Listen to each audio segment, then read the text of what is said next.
Hello, everyone. I'm ZHAO Chuang. Let's draw the hind limbs of Tarbosaurus today. This time, we draw its entire leg.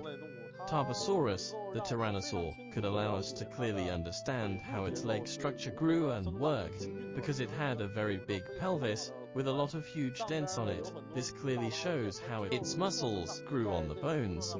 It had the typical leg structure of carnivorous dinosaurs. Among carnivorous dinosaurs, its legs were very sturdy and the anatomical features were very obvious. Now, we draw its hind limbs. Let's start with its pelvis. The pelvis of Tarbosaurus was roughly shaped like a bicycle seat, but with its front nose facing backward.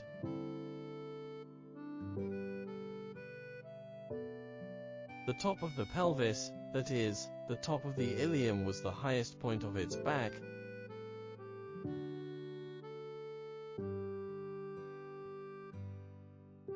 which was attached to its thigh.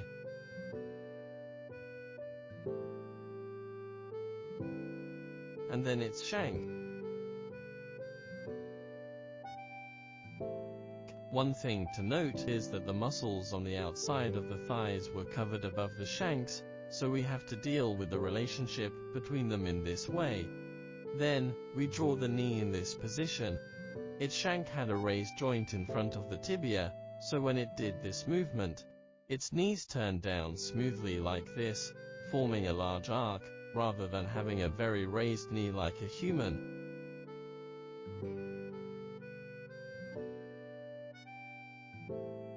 The muscles on the sides of its legs were very full, extending down to the heel.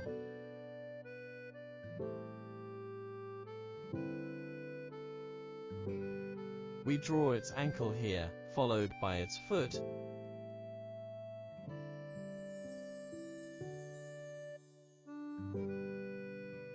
and its toes. This was its instep.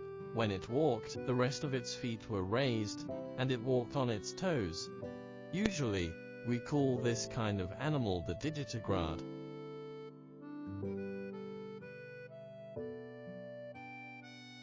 It had 3 toes on its feet for walking. We draw this toe on the outside. The starting point of this toe was here. Let's draw the instep. Use this jagged line to draw the instep, as there were many large scales on it. The ends of its toenails were flat,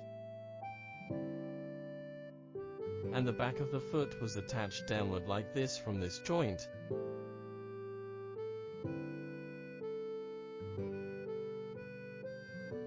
The outermost toe had 4 pads, corresponding to the 4 bones inside. And then its 3rd toe.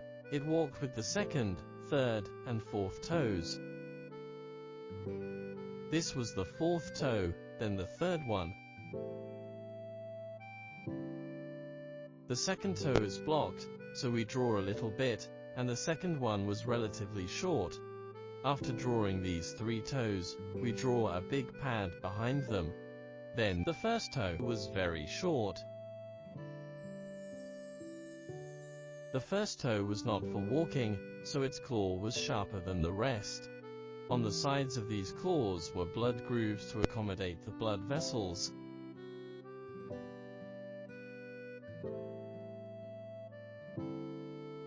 Draw some large scales on the top of the instep.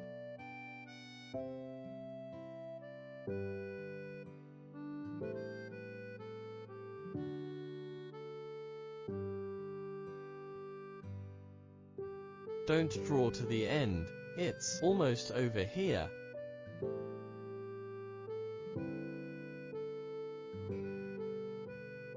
There were scales on the side of the instep. These large scales were denser at the 2 ends and sparser in the middle. Because the scales at 2 ends gradually became small, they were arranged relatively densely.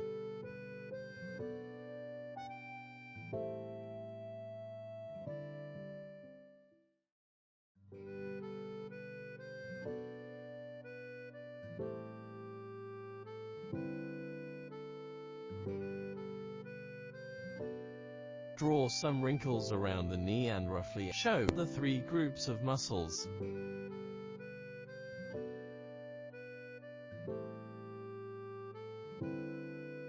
At the back of the leg, there was a piece of skin attached to the tail. Simply draw the structure of the other leg.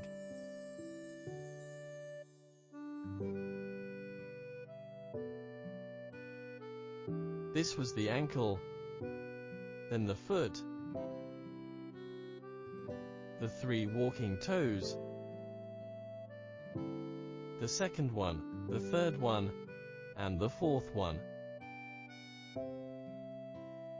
The second toe had only 2 pads. Next, we draw the scales on the instep.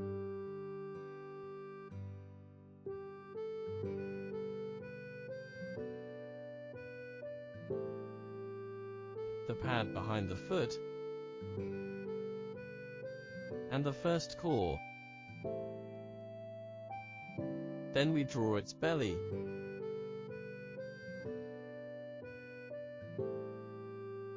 Simply show the tail, and add a little shading. Good, like this, we've done with the hind limbs of Tarbosaurus.